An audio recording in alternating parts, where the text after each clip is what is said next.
Jesus gave his apostles a power that sounds almost blasphemous, the authority to forgive sins. For 2,000 years, Catholics have been going to priests to confess their wrongdoings and receive absolution.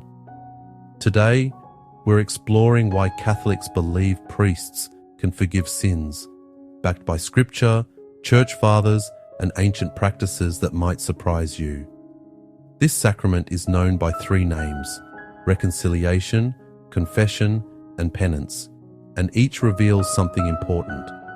First, reconciliation. The penitent seeks to reconcile, to make up with the Creator whom they have offended. As St. Augustine wrote, "It is better to be healed by confession than to be hardened by concealment." Second, confession. The penitent confesses the wrongdoings which have led them to create distance between themselves and God. St. Jerome declared, "If the serpent, the devil, bites someone secretly, he infects that person with the venom of sin.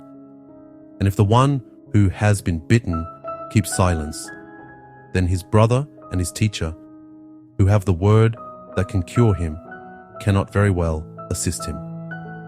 Third, penance.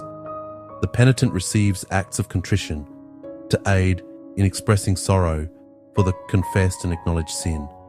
The process begins with an examination of conscience, careful reflection on personal sin and sin against others, seeking forgiveness through private confession to a priest.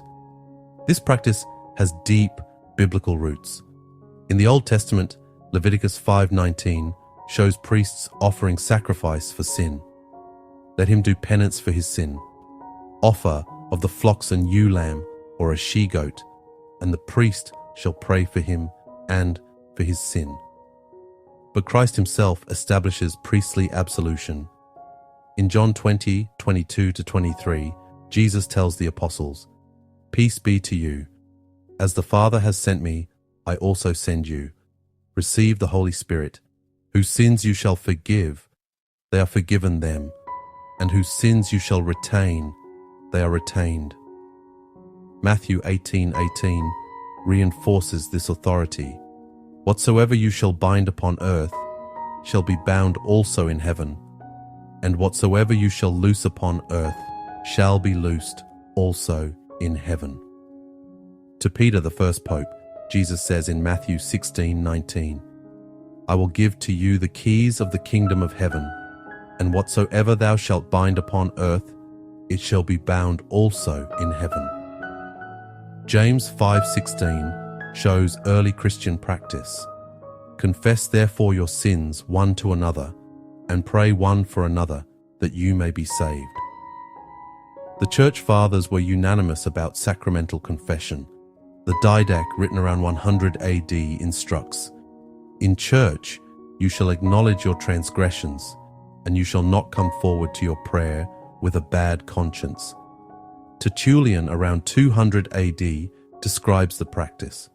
How much more should a faithful Christian, when he falls sick with sin, run to the church, receive the body and blood of Christ, humbly and faithfully request the remedy of penance? St. Cyprian of Carthage, around 250 AD, dealt with Christians who apostatized during persecution. "Let each one confess his sin while he who has sinned is still in this world, while his confession can be received, while satisfaction and forgiveness given by the priest is still pleasing to God." Origen, in the 3rd century, identifies 7 ways sins are forgiven, including, there is also a 7th remission of sins through penance, when the sinner does not shrink from declaring his sin to a priest of the Lord and seeks medicine. St. John Chrysostom preached, "Priests have received a power which God has given neither to angels nor to archangels. What the priests do here on earth, God will ratify in heaven." St. Augustine addressed objections. "Let no one say to himself, 'I do penance to God in secret,' for it is not without purpose that the keys of the kingdom of heaven were given to the church. Early church penance was intense and public. Penitents were enrolled in the order of penitents, wore special garments, and sat in designated areas during Mass. Penance could last months or years for serious sins like murder, adultery, or apostasy. The Irish monks revolutionized the practice in the 6th century, developing private confession with immediate absolution. This Irish system spread throughout Europe because it was more merciful and practical. By the 12th century, portable confessionals appeared. The Fourth Lateran Council in 1215 required annual confession, not creating a new practice, but acknowledging what was already standard. The traditional formula of absolution has remained essentially unchanged. I absolve you of your sins in the name of the Father, and of the Son, and of the Holy Spirit. Here is how to make a good and valid confession.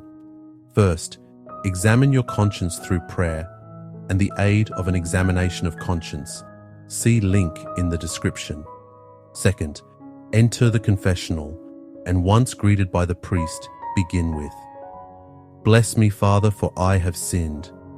It has been," here you say the length of time since your last confession. If it has been a while, ask the priest to assist you, "Since my last confession, and here are my sins." State your sins, finish with, "For these and all my sins, I am very sorry." Listen to advice, make your act of contrition, receive absolution, then complete your penance. What are the benefits of making a good confession? These include: grace is received into the soul, assistance in avoiding future sin, preparation for heaven, and psychological healing through verbalizing guilt and receiving definitive forgiveness. How often should one frequent confession? The Catholic Church requires at least once a year, however, whenever you are in a state of mortal sin, and for spiritual health at least monthly. For 2,000 years, the Church has offered this gift of reconciliation.